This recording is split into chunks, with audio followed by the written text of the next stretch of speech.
তামিমের ক্যাপ্টেন্স কার্ডের আওতায় রয়েছে সাকিব আল হাসান ও মাশরাফি বিন মুর্তজা। তারাও পাবেন ক্যাপ্টেন্স কার্ড। কিন্তু সাকিব দেশে নেই, আর মাশরাফি দেশের কোথায় আছেন তা জানেন না কেউই।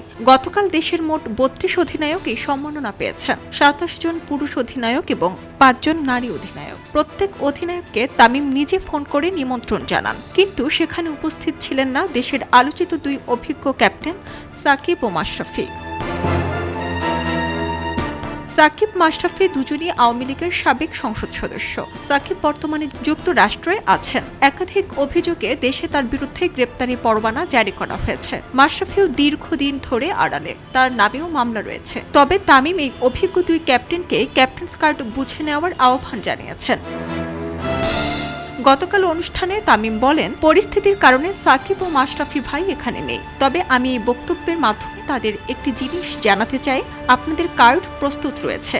যখনই আপনারা বোর্ড কার্যালয়ে আসতে পারবেন বা দেশে ফিরতে পারবেন, দয়া করে আপনারা এটি গ্রহণ করবেন। দেশের ক্রিকেটের জন্য আপনাদের অবদান অনস্বীকার্য।